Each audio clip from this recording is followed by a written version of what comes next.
बिस्मिल्लाहिर्रहमानिर्रहीम। अस्सलाम वालेकुम। आज 31 मार्च और दिन है इतवार का। मैं यानी इस महीने की ये मेरी आखिरी वीडियो है क्योंकि आज इंशाल्लाह मैं एतकाफ़ बैठ रहा हूँ और अब आपके साथ मुलाकात जो है वो ईद के बाद होगी।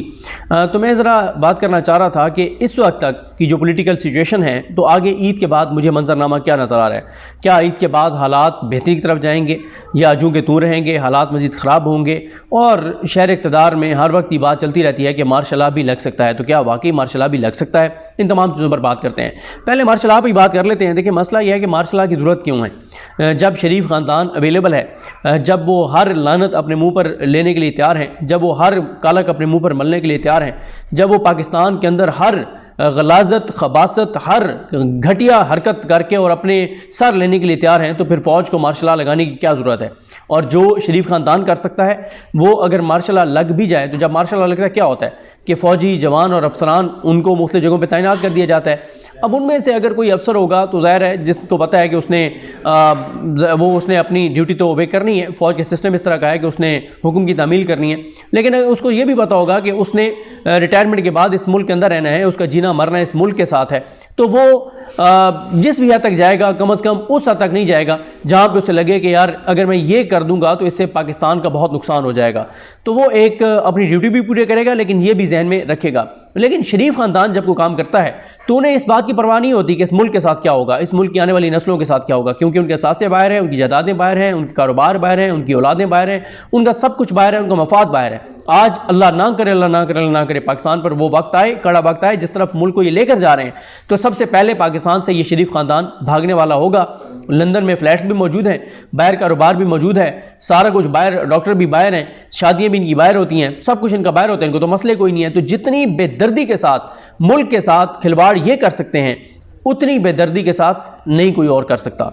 और फिर फ़ौज का मसला भी नहीं है कि हमारा नाम, मतलब वैसे तो पूरे पाकिस्तान को पता है कि इस वक्त लड़ाई इस्टेब्लिशमेंट और इमरान खान की है, लेकिन जो फ्रंट के ऊपर फेसेस हैं वो शरीफ ख़ानदान के हैं, ये सिविलियन फेसेस हैं, और ये सिविलियन फेसेस अपनी ज़ात और मफाद के लिए सब कुछ कर रहे हैं और सब कुछ अपने सर भी ले रहे हैं। लेकिन जब हम बात करते हैं, बहुत से लोग हमें कहते हैं जी आप इस्टेब्लिशमेंट का नाम नहीं लेते, आप फलां का नाम नहीं लेते, आप फलां का नाम नहीं लेते।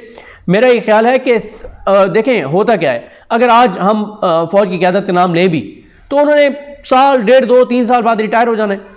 अगर इसको एक्सटेंशन मिलेगी तो वो 3 साल और रह लेगा। लेकिन मसला ये है कि ये जो मकरूह किरदार हैं, ये जो गलाजत है, ये जो गंदे किरदार हैं सियासी, इनके ऊपर बात करना ज़रूरी है ताकि इनकी सियासी तौर पे इनका सब कुछ ख़त्म हो, ताकि इनकी सियासत ये है ना, इनकी आने वाली नस्लों को जो पाकिस्तान आगे कब्जा देना है, इनका रास्ता रुके। उधर तो चलें, आज जो क़यादत बैठी है उनका इमरान खान के साथ ज़ाती मसला है और सबके ज़ाती सर्वाइवल का मसला है, तो वो ठीक है, वो जाएंगे, कोई और आएगा तो चीज़ें उम्मीद है कि चीज़ें ठीक हो जाएंगी। लेकिन इनका मसला यह है कि ये जब तक रहेंगे, इनकी आने वाली नस्लें जब तक रहेंगी, तब तक पाकिस्तान इससे ज़्यादा बुरे हालात में होगा। क्योंकि जब किसी का, अगर मैंने इस मुल्क के अंदर रहना ही नहीं है तो मुझे क्या लेना देना, ये मुल्क जाए भाड़ में जाए, मैं तो कहूँगा जो मर्जी हो इस मुल्क के साथ। लेकिन अगर मुझे पता हो कि मेरे अपनों की कब्रें यहाँ पे हैं, मैंने दफन यहाँ पे होना है, मेरी नस्लों ने यहाँ पे रहना है, हमारे पास कोई बाहर के वीज़े नहीं है, हमारे पास बाहर की नेशनलिटीज़ नहीं है, हमने जाना कहीं नहीं है, तो मुझे तकलीफ़ होगी इस मुल्क के बारे में बात करते हुए, सोचते हुए, कुछ करते हुए कि नहीं यार ये मुल्क है जिसमें हमारी आने वाली नस्लों ने रहना है, तो इसलिए हमें इस मुल्क का एहसास करना चाहिए। तो जिनका इस मुल्क के साथ लेने देने ही कोई नहीं है और वो आते हैं इस मुल्क को नोचने के लिए आते हैं, लूटने के लिए आते हैं, और ज़ाहिर है इस वक्त वो पिछले 18 माह में जो इन्होंने हुकूमत की उसमें देख लें, कोई एक चीज़ बताएं जो इन्होंने मुल्क के लिए की हो। लेकिन इनकी अपनी ज़ात के लिए इन्होंने नैब केसेस ख़त्म करवाए, अदालतों को मैनेज किया, अपने सारे इश्तिहारी, फरारी, मफरूर, भगोड़े, लूट मार करने वाले, डाकू, सारे के सारे ये पाकिस्तान वापस लेके आए अदालतों के ज़रिए। और हाँ, अदालतें इन्होंने मैनेज नहीं की, वो इस्टेब्लिशमेंट ने मैनेज की इनके लिए, क्योंकि ज़ाहिर है जब इस्टेब्लिशमेंट और शरीफ ख़ानदान का मफाद ज़ाहिर है एक दूसरे से मफाद वाबस्ता है, तो फिर होता है आप उनके लिए कुछ ऐसी चीज़ें करते हैं जो गैर आईनी है, वो आपके लिए वो चीज़ें करते हैं जो ठीक नहीं होती। और ये उसी तरह से होता है जब ऊपर बैठे हुए कुमंदा नीचे वाले से कोई एक या 2 गलत काम करवाता है, तो 1-2 गलत काम जब वो करवाता है तो फिर वो 10 काम अपनी मर्जी के गलत काम करता है। बिल्कुल इसी तरह से जैसे एक DPO है, वो एक SHO से गलत काम करवाता है 3-4, अब SHO को पता है कि मैं सिक्योर हूं, मेरा कोई कुछ नहीं कर सकता, फिर वो SHO 50 काम अपने 2 नंबर करेगा, पैसे लेके गलत कारियां करेगा। उसे पता है कि भाई अब ये DPO मुझे नहीं हटा सकता क्योंकि इसका तो कच्चा चट्टा मेरे पास है। और वो फिर नहीं वो कुछ कर सकता DPOs का। तो इसी तरह से शरीफ ख़ानदान जब इस्टेब्लिशमेंट के कहने पे इमरान खान के हवाले से कुछ चीज़ें कर रहा है तो फिर वो 50 चीज़ें अपनी भी गलत कर रहा है। उसे पता है कि अब इस्टेब्लिशमेंट और शरीफ खानदान का कॉन्फिडेंस भी ये है कि इस्टेब्लिशमेंट के पास हमारे अलावा ऑप्शन कोई नहीं है, हम पाकिस्तान को लूटें, नोचें, बर्बाद करें, तबाह करें, अपनी ज़ात अपने अरबों रुपए बनाएं, जो मर्जी हम करें, जिस तरह मर्जी हम मुल्क के साथ खेलें, हमारा कोई कुछ नहीं कर सकता क्योंकि इस्टेब्लिशमेंट हमारे साथ है। और इस्टेब्लिशमेंट हमारे साथ है तो अदलियत वैसे हमारी गोद में, अदलियत वैसे हमारे हाथ में, अदलियत वैसे हमारे जेब में। क्योंकि ज़ाहिर है अब आप देख रहे हैं कि काजी फाइज साहब की सूरत हाल आपने देख ली है। अभी आप ज़रूर देखें कल जो मतीउल्लाह जान साहब और हसनात मलिक साहब, क्योंकि ये वो दो बड़े नाम हैं जिन्होंने हमेशा काजी फाइज ईसा साहब को सपोर्ट किया, लेकिन वो अब ये बात मान रहे हैं कि काजी फाइज साहब की असलियत सामने आ रही है। बल्कि मतीउल्लाह जान साहब तो कह रहे हैं कि ये तो फिर वही बात हुई कि हम जो पहाड़ खोदते रहे उसमें से एंड में निकला तो चूहा निकला। तो ये सूरत हाल है। ईद के बाद क्या होगा?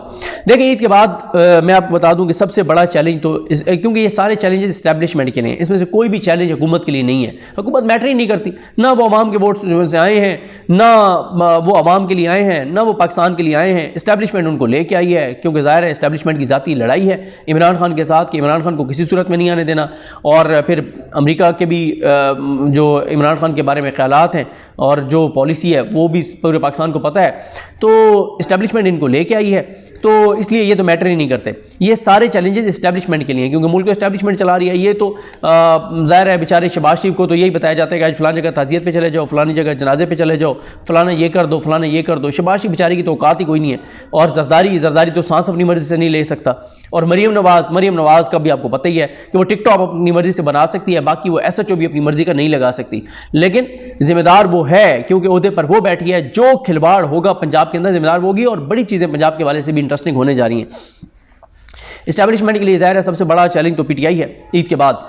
और ईद के बाद PTI ईवान के अंदर भी एहतजाज कर रही होगी, ईवान से बाहर भी एहतजाज कर रही होगी, पाकिस्तान के अंदर भी एहतजाज कर रही होगी, पाकिस्तान के बाहर भी एहतजाज कर रही होगी, पाकिस्तान के बाहर इंटरनेशनल फोरम्स में भी वो एक्टिव होंगे। क्योंकि मेरी PTI के लोगों से मुलाकात होती रहती है, बात होती रहती है, तो पता चलता रहता है कि PTI कितनी एग्रेसिव पॉलिसी इख्तियार करने जा रही है ईद के फ़ौरन बाद। और मैं आपको ये भी बता दूँ कि PTI के बड़े बड़े नाम जो आपको इस वक्त नज़र आ रहे हैं ये कहीं नहीं नज़र आपको आएंगे, बिल्कुल नए चेहरे आपको नज़र आएंगे। क्योंकि इमरान खान ने लाइन खींच दी है कि मफाहमत वाले एक तरफ हो जाओ, मज़ामत वाले एक तरफ हो जाओ। और ईद के बाद आपको सिर्फ मज़ामत वाले नजर आएंगे।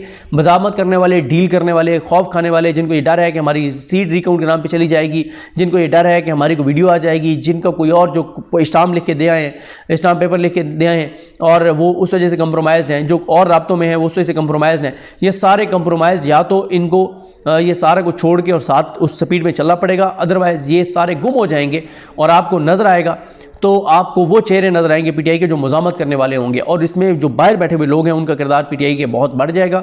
क्योंकि एक चीज़ और भी मैं आपको बता दूं कि लिस्टें बनना PTI के अंदर भी शुरू हो गई हैं कि कौन कितना कंप्रोमाइज़ है, किस किस मौके पे कौन क्या कर रहा है, कौन नहीं कर रहा। ये सब चीज़ें इमरान खान के सामने रखी जाएंगी। और जब इमरान खान आएंगे तो कुछ बहुत से लोग तो मेरिट के ऊपर आपको बिल्कुल फारिग होते हुए नजर आएंगे और एकदम उनका सर जाके ज़मीन पे लगेगा कि हमारे साथ हुआ क्या है, क्योंकि उनकी चीज़ें सारी नोट हो रही हैं कि कौन किस तरह से कंप्रोमाइज़ है और क्या कर रहा है।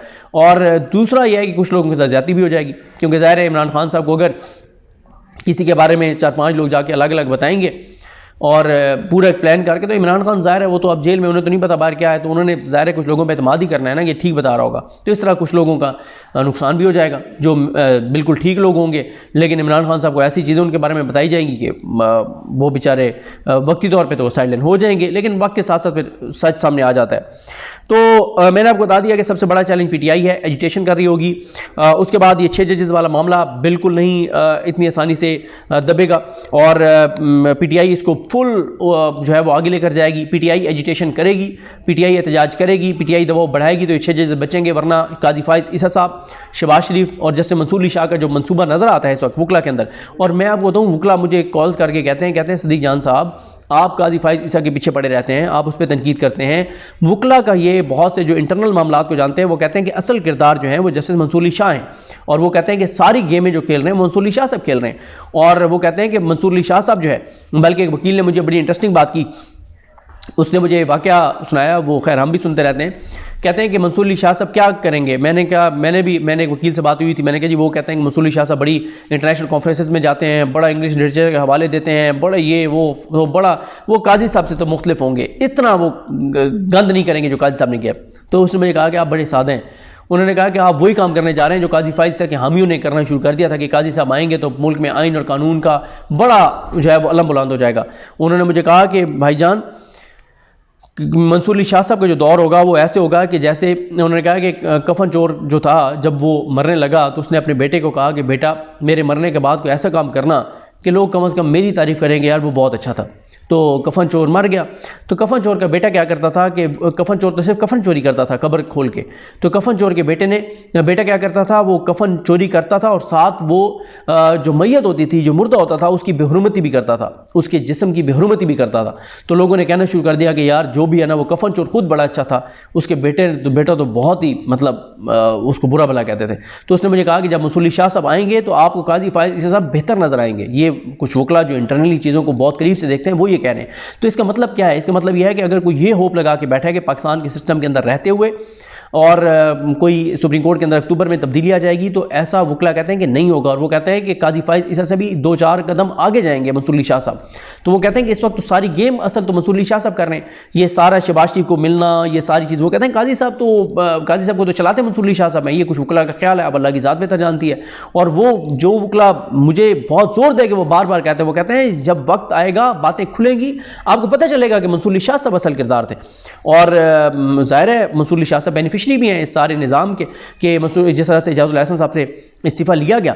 और मैं आपको बताऊँ, ये बात जब मैं करता हूँ ना तो मैं नीचे देखता हूँ 80% कमेंट्स पॉजिटिव होते हैं एजाज़ुल एहसन साहब के हवाले से, 20% तनकीद भी होती है। जब भी मैं एजाज़ुल एहसन साहब और मज़ाहिर अली अकबर नकवी साहब की बात करता हूँ, मैं आपको दिल से एक बात बता रहा हूँ, मैं रोज़े के साथ आपको एक बात बता रहा हूँ कि बहुत कुछ है जो हम आपको नहीं बता सकते, बहुत कुछ हमारे नोटिस में। अब मैं आपको एक और मिसाल दे देता हूँ। चले, आपको पता ही है सदाकत अब्बासी साहब जो पीटीआई के रहनुमा थे और अभी भी ज़ाहिर है वो पीटीआई के साथ खड़े हैं, तो उनके नाम ईसीएल पे हैं और उनके केसेस चल रहे हैं, किसी एक केस से भी उनको बरी नहीं किया गया।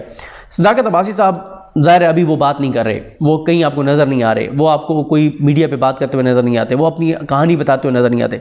आप उनकी फैमिली के किसी करीबी बंदे से मिलें जो आप पे एतमाद करते हुए आपको बता दे। मेरा एक दोस्त है, सहाफ़ी है, आप उस सहाफ़ी को जानते हैं, नाम उनका मैं नहीं लेना चाहता, जो मरी से हैं और सदाकत अब्बासी साहब उनकी फैमिली के करीब हैं, वो ये बात जानते हैं। आप जब सदाकत अब्बासी साहब के ऊपर होने वाला जुल्म सुनेंगे, आपके रोंगटे खड़े हो जाएंगे, आपकी आंखों से बेख्तियार आंसू आ जाएंगे। आप जब जुल्म सुनेंगे कि सदाकत अब्बासी के साथ क्या हुआ, तो फिर आपको अंदाज़ा होगा। बातें करना बहुत आसान होता है कि जिस तरह से सदाकत अब्बासी साहब के साथ हुआ, और फिर मुझे जब पता चला कि जो कुछ मेरे उस दोस्त ने मुझे बताया कि सदाकत अब्बासी साहब को जब डॉन में लेके गए तो आदिल शाहजेब का क्या किरदार था। आदिल शाहजेब के साथ मेरा बड़ा अच्छा ताल्लुक था, लेकिन मुझे अब घिन आती है ऐसे लोगों से।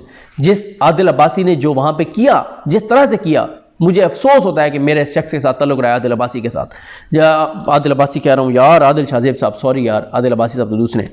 तो आदिल शाहजेब की बात कर रहा हूँ कि मतलब कि, और आदिल अब्बासी साहब से दोबारा माजरत, कोई ये ना उनको बता दे कि मैंने उनका नाम लिया। मैं आदिल शाहजेब की बात कर रहा हूँ। पूरे पाकिस्तान को पता है कि आदिल शाहजेब ने वो इंटरव्यू किया था, और जिस तरह से आदिल शाहजेब का उसमें किरदार था, बड़ा मकरूह, नीच, गलीज़ किरदार था आदिल शाहजेब का। तो घिन आती है ऐसे लोगों से। और मैं आपको बताऊँ, ऐसे ऐसे किस्से सामने आएंगे, सिर्फ आप सदाकत अब्बासी का किस्सा सुनेंगे जो मुझे एक थर्ड पर्सन बता रहा है, तो मेरी आंखों में आंसू आ गए सुन के कि इतना जुल्म हुआ है।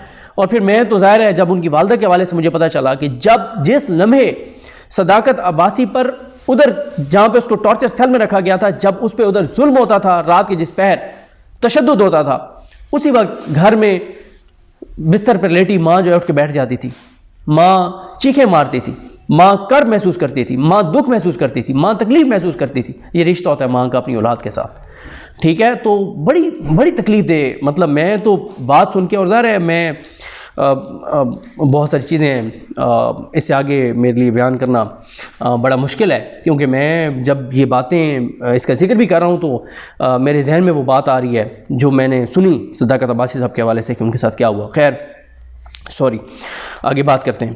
तो बहरहाल ये 6 जज का मामला जो है ये नहीं होगा, ये नहीं दबेगा। पीटीआई इसको बहुत आगे लेके जाएगी और पीटीआई को लेके जाना भी चाहिए। और ये पीटीआई की जिम्मेदारी नहीं है, अवाम पाकिस्तान का मसला है, अवाम पाकिस्तान को निकलना होगा, वरना काजी फाइज ईसा इन 6 जजेस के साथ बहुत बुरा करने जा रहे हैं। जस्टिस मंसूर अली शाह साहब, काजी फाइज ईसा और शहबाज शरीफ, जो ये इन 6 जजेस के साथ करने जा रहे हैं, ये अवाम पाकिस्तान का मसला है। अगर ये 6 जज फारिग हो गए, उसके बाद वो दौर आने वाला है, वो वक्त आने वाला है कि चौकों और चौराहों पर लोगों को सीधी शायद गोलियां मारी जाएं, काजी फाइज ईसा साहब कुछ ना करें। ये वक्त आ जाएगा पाकिस्तान के अंदर अगर ये 6 जज फारिग हो गए। ये 6 जज पाकिस्तान की आखिरी उम्मीद है। ये फारिग हो गए तो बहुत पाकिस्तान के अंदर मैं तबाही और बर्बादी देख रहा हूँ। अल्लाह ताला रहम करे, पाकिस्तान के हालात बहुत ख़राब होंगे। जो ये निज़ाम पाकिस्तानियों के साथ करेगा, निहत्ते लोगों के साथ करेगा, वो आपको अंदाज़ा नहीं है। और वो बात वहीं पर रह गई। सदाकत अब्बासी साहब का मसला आ गया था, इजाज़ुल हसन साहब की बात कर रहा था और मज़ाहिर अली अकबर नकवी साहब की बात कर रहा था। वक्त आएगा, बात करेंगे। अब आप मुझे भी आप बुज़दिल कह सकते हैं, मुझे आप कह सकते हैं बुज़दिल, कहें मुझे कहें कि तुम इतने बुज़दिल हो, तुम्हें पता है कि आदिल शाहज़ेब ने क्या किया, तुम्हें पता है कि सदाकत अब्बासी के साथ क्या हुआ, बताते क्यों नहीं हो? कह सकते हैं आप, कहें मुझे, हाँ मैं हूँ बुज़दिल, मैं नहीं बता सकता अभी। ठीक है, तो चीज़ें हैं, मैं आपको बता रहा हूँ। जब इजाज़ुल हसन साहब के मामला, मज़ाहिर अकबर नकवी साहब का मामला आएगा, जो आज लोग तनकीद कर रहे हैं, उनमें से 90% लोग कहेंगे कि उनके पास कोई और ऑप्शन नहीं था और उन्होंने ठीक किया था। जो उनके हवाले से मंसूबे थे या जो चीज़ें थी, जिस पे गुजरती है, जिस पे बीतती है, वही बता सकता है। कहते हैं ना, जगह वही जलती है जहाँ पे आग लगी होती है। और वो जो कहा जाता है ना कि हरफ तसल्ली एक तकल्लुफ़, जिसका दर्द उसी का दर्द। अगर मैं एक तकलीफ से गुजर रहा हूँ, लोग कहेंगे यार बस ठीक है, हो जाता है ऐसे वैसे, लेकिन मुझे पता ना मैं उस दुख दर्द से गुजर रहा हूँ।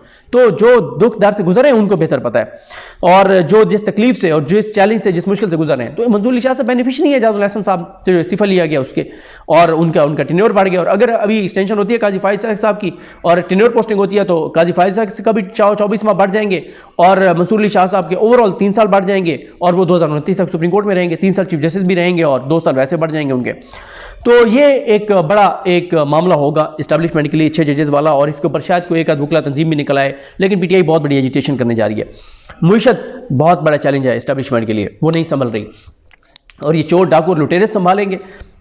अगर किसी को इनसे उम्मीद है तो वो अपना बेहतर है किसी अच्छे डॉक्टर से इलाज कराए, जिसको लगता है कि शहबाज शरीफ और इसकी हुकूमत मुईशत संभाल लेंगे, जिसको लगता है कि जो अवाम के वोटों से नहीं आए वो अवाम को डिलीवर करेंगे। अगर किसी को लगता है तो वो बेहतर है किसी अच्छे डॉक्टर से अपना इलाज करवाए पहली फुर्सत में।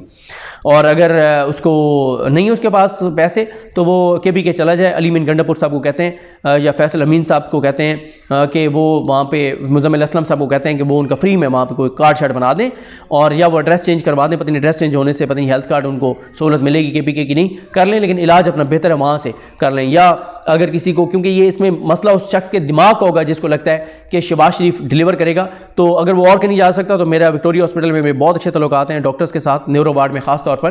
तो वहाँ पे न्यूरो वार्ड जो बहावलपुर का है, वहाँ पे उसको दिमागी तौर पे उसका CT स्कैन, एक्सरे, वो सारी चीज़ें करवा देते हैं, ताकि वो ज़रा अपने दिमाग का इलाज करवाए जिसको लगता है कि शहबाज शरीफ डिलीवर करेगा। उसके बाद मुईशत बड़ा चैलेंज है एस्टेब्लिशमेंट के लिए, दहशतगर्दी बहुत बड़ा चैलेंज है, अमन अमान बहुत बड़ा चैलेंज है। चाइनीज़ ने काम रोक दिया है, हज़ारों पाकिस्तानी बेरोज़गार हो गए हैं, चाइनीज़ की हलाकतें हुई हैं, बलूचिस्तान में हालात आपके सामने हैं, अफगानिस्तान के बॉर्डर पे हालात आपके सामने हैं, KPK के हालात आपके सामने हैं। पाकिस्तान में दहशतगर्दी के इतने वाक़यात किसी एक महीने में शायद बड़े वाक़यात हुए हों पिछले 10 साल में, जो इस मार्च में हुए हैं। तो दहशतगर्दी बड़ा चैलेंज है, इन्वेस्टमेंट लाना बड़ा चैलेंज है एस्टेब्लिशमेंट के लिए। अब मसला यह है कि बाहर की दुनिया ना शहबाज शरीफ को हुकूमत मानती है, ज़ाहिर है वो इनको मुस्तरद तो नहीं कर रहे, लेकिन ना वो इन पर एतमाद करते हैं, उन्हें पता है कि अवाम के वोटों से नहीं आए, ना अवाम इनके ऊपर एतमाद करते हैं कि ओवरसीज़ पाकिस्तानी रेमिटेंसेस भेजें इनके लिए, इन्वेस्ट करें, ना फॉरेन डायरेक्ट इन्वेस्टमेंट यहाँ पे इनके नाम पे को करेगा, क्योंकि पहले तो कट मांगते हैं, करप्शन और चोरी और लूट मार डकैती मारते हैं। फिर दूसरा इनका ये भी है कि पाकिस्तान में दहशतगर्दी के हालात ऐसे हैं, कौन आके इन्वेस्टमेंट करेगा। IMF के साथ एक नए प्रोग्राम के लिए हम बात करने जा रहे हैं, उसका जो इम्पैक्ट अवाम के ऊपर आएगा, अवाम में जो रईस एक असर है वो निकल जाएगी, कमर टूट जाएगी लोगों की जो